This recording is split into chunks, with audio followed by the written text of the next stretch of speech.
Summer వచ్చింది. చల్లగా చిల్లవుదామని ice cream తిందాం అనుకుంటున్నారా? జర జాగ్రత్త. యాసిడ్, మురికి నీరుతో చేసిన ఐస్ అమ్ముతున్నారు. తీపి కోసం వాడే పదార్థాల్లో నాణ్యత లోపించటం వల్ల ఫుడ్ పాయిజన్ జరిగిన అనేక ఉదంతాలను చూసే ఉంటారు. వీటికి మించిన ఓ దారుణమైన ఘటన వరంగల్లో జరిగింది. రాజస్థాన్కి చెందిన వ్యక్తి ఐస్ క్రీంలో మూత్రం, వీర్యం కలిపి విక్రయించిన ఘటన సంచలనం రేపుతోంది. ఎండాకాలం ఎఫెక్ట్తో చిన్న పెద్ద తేడా లేకుండా లొట్టలేసుకుంటూ మింగేసే ఐస్ క్రీంలో వీర్యం, మూత్రం కలుపుతున్నాడు.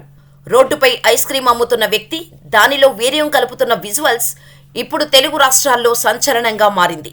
వరంగల్ జిల్లా నెక్కొండలోని అంబేద్కర్ సెంటర్ వద్ద ఓ ఐస్ క్రీం బండి పెట్టుకుని ఓ వ్యక్తి ఉన్నాడు.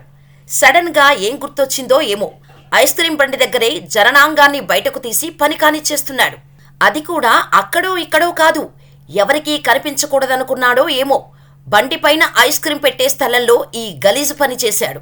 అయితే ఆ దృశ్యం ఓ వ్యక్తి గమనించాడు. వెంటనే వీడియో తీశాడు. అనంతరం పోలీసులకు ఫోన్ చేసి సమాచారం అందించాడు. పోలీసులు వచ్చి నిందితుడిని ఆరా తీశారు. కానీ నాకు ఏమీ తెలీదంటూ దబాయించాడు. పోలీసులు వీడియో చూపించటంతో చివరకు చేసినట్టు ఒప్పుకున్నాడు.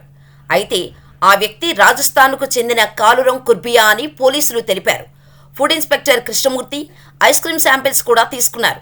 ఐస్ క్రీం కంపెనీలో నిల్వ చేసిన ఫ్రూట్ సలాడ్లను కూడా పరిశీలించారు. అవి నాణ్యంగా లేకపోవటంతో పారవేశారు. ఇందులో పలు అనుమానాలు ఉండటంతో ఐస్ క్రీం విక్రేతలను అదుపులోకి తీసుకుని విచారిస్తున్నట్టు పోలీసులు తెలిపారు. అలాగే యజమానులతో పాటు ఈ దారుణమైన పనులకు పాల్పడిన కొందరిపై పలు సెక్షన్ల కింద కేసు నమోదు చేసి రిమాండ్కు తరలించినట్టు పోలీసు అధికారులు చెప్పారు. రోడ్డు పక్కన బండ్ల నుంచి ఫలూడా ఐస్ క్రీం విక్రయిస్తున్న వ్యాపారులకు, రోడ్డు పక్కన తినుబండారాల దుకాణాల యజమానులకు పోలీసులు హెచ్చరికలు జారీ చేశారు.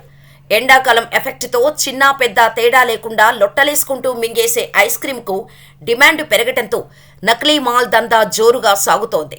పిల్లలు, పెద్దలు అని తేడా లేకుండా ఐస్ క్రీములు తింటారు. అయితే అక్కడక్కడ ఇలాంటి దారుణాలను మనం చూస్తున్నాం.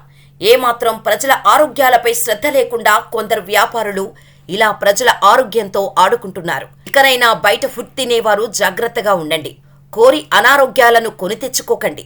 పోలీసులు, ఫుడ్ సేఫ్టీ అధికారులు ఎన్ని జాగ్రత్తలు తీసుకున్నా కొందరు వ్యాపారులు మాత్రం మారడం లేదు. కాబట్టి బయట ఫుడ్ తినేటప్పుడు మనమే జాగ్రత్తగా ఉంటే మంచిది.